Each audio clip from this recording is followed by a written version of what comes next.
بسم اللہ الرحمن الرحیم۔ السلام علیکم ورحمۃ وبرکاتہ۔ شب کا پچھلا پہر گزر چکا ہے، رات بھر فضا میں چاندنی بکھیرتا چاند بھی ستاروں کے جھرمٹ میں واپسی کے سفر پر گامزن ہے۔ یثرب کے ایک سرسبز کھجور کے باغ کے درمیان واقع خوبصورت حویلی کے اسٹڈی روم میں یہودیوں کے سب سے بڑے عالم، امام اور سردار حسین بن سلام توریت کے مطالعہ میں مصروف ہیں۔ آج پھر ان کی سوچ کا محور توریت کا وہی حصہ ہے کہ جہاں مکے میں آخری نبی صلی اللہ علیہ وآلہ وسلم کے ظہور کی بشارت تحریر ہے۔ حسین کچھ عرصے سے محسوس کر رہے ہیں کہ وہ جب بھی توریت کی ان آیات کا مطالعہ کرتے ہیں تو انہیں ایک عجیب کیفیت سے گزرنا پڑتا ہے۔ انہیں توریت میں تحریر کردہ آخری نبی کی آمد کی تمام نشانیاں پوری ہوتی ہوئی نظر آتی ہیں، اور پھر ایک جگہ یہ بھی تحریر ہے کہ ان کے لوگ انہیں مکے سے ہجرت پر مجبور کر دیں گے اور وہ یثرب میں مستقل قیام کریں گے۔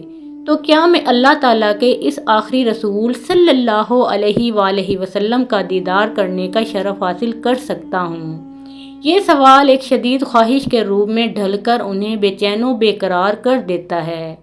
حسین بن سلام کا شمار یہودیوں کے سب سے بڑے عالم، امام اور سرداروں میں ہوتا تھا۔ یہی وجہ ہے کہ دور دور سے یہودی ان سے فیض یاب ہونے کے لیے آتے تھے۔ انہیں توریت اور انجیل پر مکمل عبور حاصل تھا۔ رسول اللہ صلی اللہ علیہ وآلہ وسلم کے مدینہ منورہ آنے کے فوراً بعد انہوں نے اسلام قبول کیا، اور آن حضرت صلی اللہ علیہ وآلہ وسلم نے ان کا نام عبداللہ رکھا۔ حضور صلی اللہ علیہ وآلہ وسلم فرماتے تھے کہ عبداللہ رضی اللہ تعالیٰ عنہ بن سلام اہل جنت میں سے ہیں۔ آپ رضی اللہ تعالیٰ عنہ کی علمی قابلیت کو مد نظر رکھتے ہوئے رسول اللہ صلی اللہ علیہ وآلہ وسلم نے آپ رضی اللہ تعالیٰ عنہ کو کاتب وحی کے منصب پر فائز کیا۔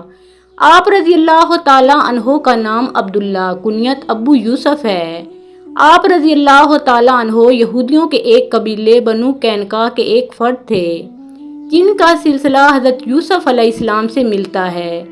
آپ رضی اللہ تعالیٰ عنہ کا سلسلہ نسب یوں ہے: عبداللہ رضی اللہ تعالیٰ عنہ بن سلام بن حارث۔ یہ 11 نبوی کی بات ہے کہ جب بنو خزرج کے 6 افراد مکہ مکرمہ گئے اور رسول اللہ صلی اللہ علیہ وآلہ وسلم کے ہاتھ پر اسلام قبول کر کے یثرب واپس آ گئے۔ حسین بن سلام کو اطلاع ملی تو انہوں نے ان افراد سے ملاقات کی اور رسول اللہ صلی اللہ علیہ وآلہ وسلم کے بارے میں تفصیل معلوم کی۔ وہ لوگ جیسے جیسے تفصیل بیان کرتے جاتے، حسین کی آنکھوں میں توریت کی تحریر کردہ علامتیں حقیقت کا روپ دھار کر آتشِ شوق بھڑکاتی جا رہی تھیں۔ اب ایک علامت کی تصدیق اور باقی تھی، اور وہ تھی یثرب کی طرف ہجرت۔ حسین بن سلام اللہ سے دعا مانگتے تھے کہ اے خداوند قدوس، مجھے اتنی زندگی عطا فرما کہ میں شہر یثرب میں تیرے آخری نبی صلی اللہ علیہ وآلہ وسلم کی زیارت کر کے ان کے ہاتھ پر بیعت کر لوں۔ اب ان مسلمانوں سے ملاقات نے ان کی بے چینی اور بے قراری میں مزید اضافہ کر دیا۔ وہ زیارت رسول صلی اللہ علیہ وآلہ وسلم کے لیے بے تاب رہنے لگے تھے۔ حسین کہتے ہیں کہ ایک صبح میں اپنے باغ میں درختوں سے کھجوریں اتروا رہا تھا۔ میری چچی خالدہ بنت حارث بھی میرے ساتھ تھیں۔ میں نے سنا کہ ایک شخص رسول اللہ صلی اللہ علیہ وآلہ وسلم کی مدینہ منورہ آمد اور قباء میں قیام کا اعلان کرتا پھر رہا ہے۔ اس خبر نے میرے جسم میں بجلی سی دوڑا دی اور بے اختیار میرے منہ سے نکلا: اللہ اکبر، اللہ اکبر۔ چچی نے یہ سن کر مجھے برا بھلا کہا اور بولیں: موسیٰ بن عمران علیہ السلام کی آمد کا سنتا تو یہ نعرہ لگاتا۔ میں نے انہیں سمجھایا: چچی، خدا کی قسم، یہ اللہ تعالیٰ کے آخری رسول صلی اللہ علیہ وآلہ وسلم ہیں، جو موسیٰ بن عمران علیہ السلام کے بھائی ہیں۔ چچی بولیں: اچھا، جن کے بارے میں تم ہمیں توریت کی آیات پڑھ کر سناتے رہے ہو۔ میں نے کہا: جی ہاں، یہ وہی ہیں۔ حسین کہتے ہیں کہ میں نے بوڑھی چچی کو گھر چھوڑا اور قباء کی جانب چل پڑا۔ جب وہاں پہنچا تو میں نے دیکھا کہ جان نثاروں کا مجمع لگا ہوا ہے، میں کسی نہ کسی طرح سے اندر پہنچ ہی گیا۔ میں نے سنا کہ اللہ کے رسول صلی اللہ علیہ وآلہ وسلم فرما رہے ہیں، لوگوں سلام کو پھیلاؤ، کھانا کھلاؤ۔ جب رات میں لوگ محو خواب ہوں تو عبادت کرو اور اللہ کی جنت میں سلامتی سے داخل ہو جاؤ۔ حسین کہتے ہیں کہ جب میں نے اللہ کے رسول صلی اللہ علیہ وآلہ وسلم کے چہرہ انور کی جانب دیکھا، ایمان کی روشنی سے منور چہرہ، میں و خورشید سے زیادہ چمکتی پیشانی، نور الہی سے روشن خوبصورت بڑی آنکھیں کہ جنہیں دیکھ لیں انہیں اپنا گرویدہ بنا لیں، دندان مبارک جیسے سفید شفاف موتی ہوں، شب تاریک میں جو ستاروں سے زیادہ چمکتے، میانہ قد، سرخ و سفید رنگت، بات کریں تو لبوں سے پھول جھڑیں، مسکرائیں تو فضا میں نغمگی بکھر جائے، جہاں موجود ہوں وہ مقام مشک و عنبر سے مہک جائے، تو میں نے جان ہی لیا کہ یہی اللہ کے آخری اور سچے نبی صلی اللہ علیہ وآلہ وسلم ہیں۔ بخاری شریف میں ہے کہ آپ رضی اللہ تعالیٰ عنہ نے خدمت نبوی صلی اللہ علیہ وآلہ وسلم میں حاضر ہو کر عرض کیا، یا رسول اللہ صلی اللہ علیہ وآلہ وسلم، میں 3 باتیں دریافت کرنا چاہتا ہوں۔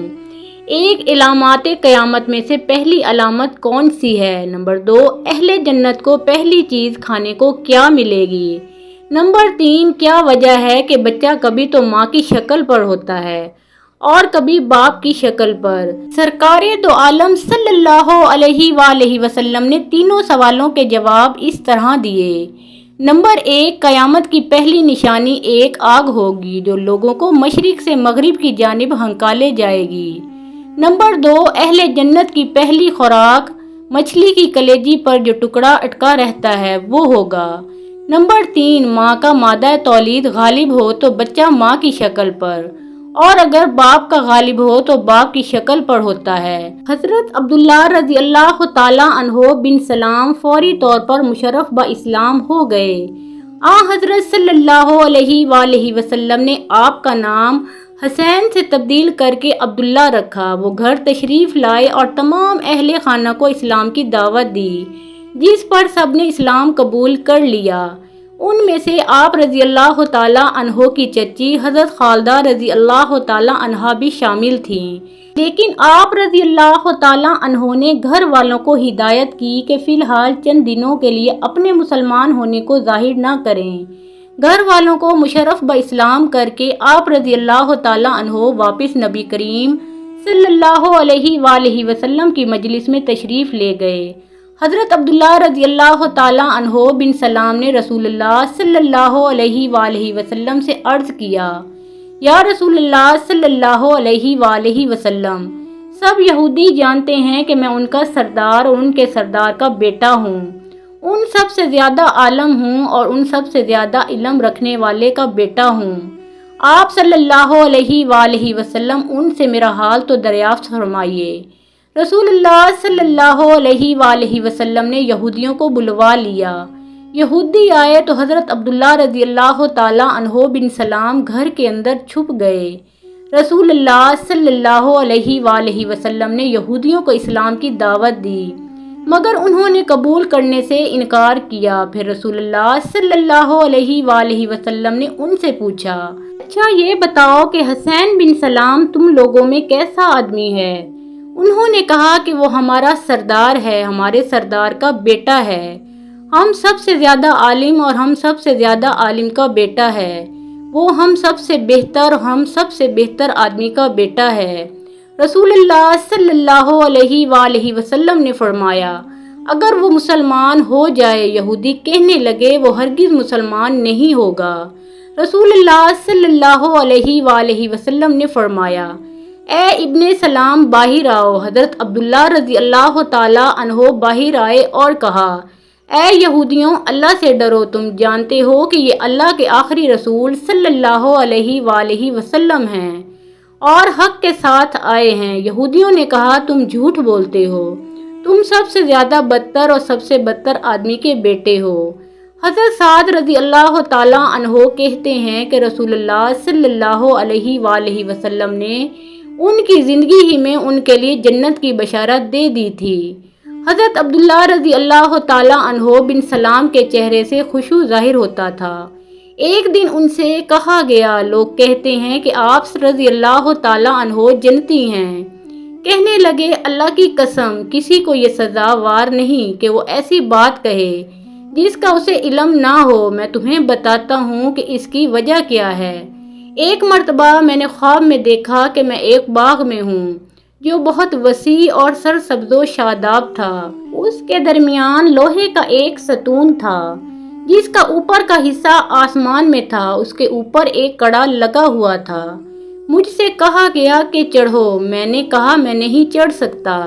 پھر ایک خادم آیا، اس نے پیچھے سے مجھے اٹھایا۔ پھر میں اس پر چڑھ کر اس کی بلندی تک پہنچ گیا اور وہ کڑا پکڑ لیا۔ پھر مجھ سے کہا گیا مضبوطی سے پکڑے رہو۔ پھر میں جاگ گیا۔ میں نے یہ خواب رسول اللہ صلی اللہ علیہ وآلہ وسلم سے بیان کیا تو آپ صلی اللہ علیہ وآلہ وسلم نے فرمایا، وہ باغ اسلام ہے اور وہ ستون اسلام کا ستون ہے۔ وہ کڑا مضبوط کڑا ہے۔ تم اسلام پر قائم رہو گے یہاں تک کہ تمہیں موت آئے گی۔ سیدنا عثمان غنی رضی اللہ تعالیٰ عنہ کے گھر کا محاصرہ طول پکڑ گیا ہے۔ باغیوں نے شہر مدینہ کے امن و امان کو تہس نہس کر دیا ہے۔ حضرت علی المرتضیٰ رضی اللہ تعالیٰ عنہ اپنی سی سب کوششیں کر چکے ہیں۔ حضرت عثمان رضی اللہ تعالیٰ عنہ باغیوں سے جنگ پر آمادہ نہیں اور باغی انہیں شہید کیے بغیر واپس جانے پر راضی نہیں۔ اہل مدینہ خوف کے عالم میں اپنے گھروں میں بند ہیں۔ مدینہ کے گلی کوچوں میں برہنہ تلواریں لیے باغیوں کا راج ہے۔ جو حضرت عثمان غنی رضی اللہ تعالیٰ عنہ کی حمایت میں بولے گا اس کا سر قلم کر دیا جائے گا۔ لیکن اس سب کے باوجود سیدنا علی المرتضیٰ رضی اللہ تعالیٰ عنہ کے نور نظر، سیدہ فاطمہ الزہرا رضی اللہ تعالیٰ عنہا کے لخت جگر، نبی کریم صلی اللہ علیہ وآلہ وسلم کی آنکھوں کے تارے، حسنین کریمین رضی اللہ تعالیٰ عنہما حضرت عثمان غنی رضی اللہ تعالیٰ عنہ کے گھر کے دروازے پر پہرے پر مامور ہیں۔ حضرت طلحہ رضی اللہ تعالیٰ عنہ اور حضرت زبیر رضی اللہ تعالیٰ عنہ کے فرزند ارجمند بھی پہرے داروں میں شامل ہیں۔ حضرت ابو ہریرہ رضی اللہ تعالیٰ عنہ بھی باغیوں کے سر کچلنے کو تیار ہیں۔ لیکن سیدنا عثمان غنی رضی اللہ تعالیٰ عنہ کا سختی سے حکم ہے کہ ان کی خاطر نبی صلی اللہ علیہ وآلہ وسلم کے شہر میں خون نہ بہایا جائے گا۔ بالا آخر ایک دن حضرت عبداللہ رضی اللہ تعالیٰ عنہ بن سلام باغیوں کو مخاطب کرتے ہیں، اے لوگوں، مدینے والے میرے نام سے بہت اچھی طرح سے واقف ہیں۔ بے شک خدا کے غضب کی تلوار میان میں ہے اور فرشتے اس شہر کی مجاورت کرتے ہیں۔ بس تم اس شخص کے قتل میں اللہ سے ڈرو۔ اللہ کی قسم، اگر تم ان کو قتل کرو گے تو فرشتے تمہاری ہمسائیگی سے چلیں گے اور اللہ کی بند تلوار تم لوگوں پر کھنچ جائے گی، پھر قیامت تک میان میں نہ ہوگی۔ حضرت عبداللہ رضی اللہ تعالیٰ عنہ بن سلام کی اس پرجوش تقریر کا باغیوں پر کچھ اثر نہ ہوا اور انہوں نے حضرت عثمان رضی اللہ تعالیٰ عنہ کو شہید کر دیا۔ انہیں حضرت عثمان غنی رضی اللہ تعالیٰ عنہ کی شہادت کا بے حد دکھ ہوا اور فرمایا، آج عرب کی قوت کا خاتمہ ہو گیا۔ حضرت عبداللہ رضی اللہ تعالیٰ عنہ بن سلام نے غزوہ بدر اور احد میں شرکت کی یا نہیں، اس سلسلے میں سیرت نگاروں میں اختلافات پایا جاتا ہے۔ تاہم طبقات ابن سعد میں ان کے دونوں غزوات میں شریک ہونے کی تصدیق ملتی ہے۔ البتہ غزوہ خندق کے بعد ہونے والے غزوات میں وہ شریک رہے۔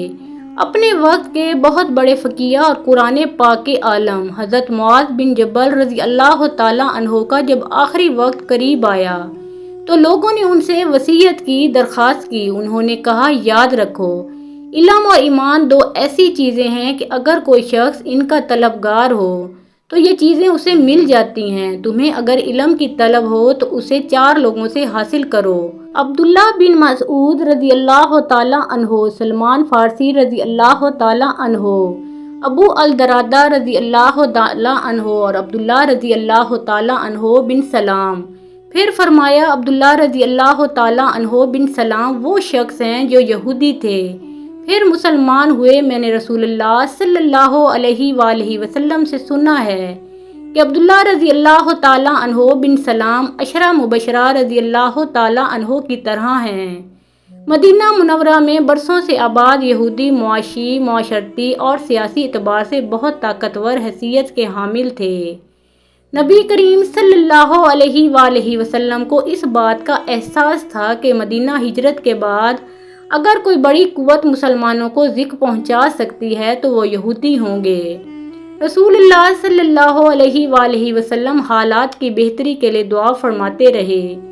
ہجرت کے فوراً بعد یہودیوں کے سردار، امام اور سب سے بڑے عالم کا مسلمان ہو جانا اللہ کی جانب سے ہجرت کے بعد مسلمانوں کو پہلا تحفہ تھا۔ ابن سلام کے اس فیصلے نے یہود کو ہلا کر رکھ دیا اور ان کے مذموم عزائم خاک میں مل گئے۔ چنانچہ اس فیصلے نے یہودیوں کو فوری طور پر مسلمانوں کے خلاف کسی بڑی سازش سے باز رکھا۔ عبداللہ رضی اللہ تعالیٰ عنہ بن سلام کے ساتھ ان کے خاندان اور قبیلے کے کئی سرکردہ یہودی بھی مسلمان ہو چکے تھے۔ اس طرح سے اسلام کا انقلابی پیغام ان کے گھروں کے اندر داخل ہو چکا تھا۔ خاص طور پر یہودیوں کی نوجوان نسل کو اسلام کے انقلابی نظریے میں بہت زیادہ کشش محسوس ہوتی تھی۔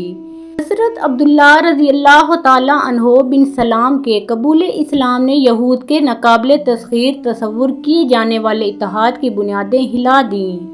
چنانچہ بنو اوف سمیت یہودی قبائل بنی کینکا، بنی نفیر، بنی قریظ اور کرب و جوار کے دیگر یہودی مسلمانوں سے معاہدہ کرنے پر مجبور ہو گئے، لیکن اس کے باوجود بنو نفیر سمیت اکثر انتہا پسند یہودی مدینے سے خیبر منتقل ہو گئے۔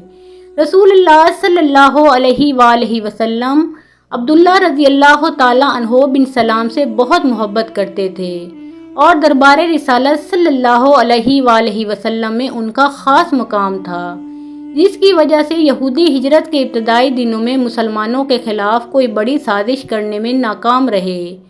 اللہ جل شانہ نے قرآن کریم میں بھی آپ رضی اللہ تعالیٰ عنہ کا ذکر کیا ہے۔ مفسرین کے مطابق سورہ رعد کی آخری آیت اور سورہ اعقاف کی 10ویں آیت میں حضرت عبداللہ رضی اللہ تعالیٰ عنہ بن سلام ہی کی طرف اشارہ کیا گیا ہے۔ حضرت عبداللہ رضی اللہ تعالیٰ عنہ بن سلام نے 43 ہجری میں حضرت امیر معاویہ رضی اللہ تعالیٰ عنہ کے دور حکومت میں مدینہ منورہ میں وفات پائی۔ ناظرین، اہل کتاب میں سے بعض لوگ ایسے بھی ہیں جنہوں نے اسلام قبول کرنے کے بعد دوبارہ پھر کفر کا راستہ اختیار کیا۔ ایسے لوگ مرتد کہلاتے ہیں، جیسا کہ اس حدیث سے پتہ چلتا ہے۔ حضرت انس رضی اللہ تعالیٰ عنہ فرماتے ہیں کہ ایک نصرانی مسلمان ہو گیا اور اس نے سورہ بقرہ اور سورہ آل عمران پڑھ لی۔ پھر وہ حضور نبی کریم صلی اللہ علیہ وآلہ وسلم کی خدمت اقدس میں وحی کی کتابت کرنے لگا۔ اس کے بعد وہ پھر نصرانی ہو گیا اور اس نے سورہ بقرہ اور سورہ آل عمران پڑھ لی۔ پھر وہ حضور نبی کریم صلی اللہ علیہ وآلہ وسلم کی خدمت اقدس میں وحی کی کتابت کرنے لگا۔ اس کے بعد وہ پھر نصرانی ہو گیا اور کہتا ہے کہ محمد صلی اللہ علیہ وآلہ وسلم تو اتنا ہی جانتے ہیں جو میں نے لکھ دیا ہے۔ بس اللہ تعالیٰ نے اسے موت دی اور لوگوں نے اسے دفن کر دیا، لیکن اگلی صبح اس کی لاش زمین پر باہر پڑی دیکھی۔ وہ کہنے لگے کہ یہ محمد صلی اللہ علیہ وآلہ وسلم اور ان کے ساتھیوں نے کیا ہوگا، کیونکہ یہ ان کے پاس سے بھاگ کر آیا تھا، اس لیے انہوں نے ہمارے ساتھی کی قبر کو کھود ڈالا ہے۔ اور دوسری مرتبہ ان لوگوں نے اس کے لیے گہری قبر کھود دی، لیکن اگلی صبح وہ پھر باہر زمین پر پڑا ہوا تھا۔ وہ پھر کہنے لگے کہ یہ محمد صلی اللہ علیہ وآلہ وسلم اور ان کے ساتھیوں کا کام ہے، کیونکہ یہ ان کے پاس سے بھاگ کر جو آیا تھا، لہذا انہوں نے ہمارے ساتھی کی قبر کھود ڈالی ہے۔ تیسری دفعہ ان لوگوں نے اس کے لیے بساط بھر خوب گہری قبر کھودی، لیکن اگلی صبح اسے پھر زمین کے اوپر پڑا ہوا پایا۔ اب وہ سمجھے کہ ان کے ساتھ یہ سلوک لوگوں کی جانب سے نہیں ہے، سو انہوں نے اسے پڑا چھوڑ دیا۔ یہ حدیث متفق علیہ ہے۔ اللہ تعالی ہم سب کو مرتے دم تک اسلام پر قائم رہنے کی توفیق عطا فرمائے، آمین یا رب العالمین۔ محترم ناظرین، پیارے آقا محمد مصطفیٰ صلی اللہ علیہ وآلہ وسلم کا پیارا نام ایک بار کامنٹ سیکشن میں ضرور لکھیں۔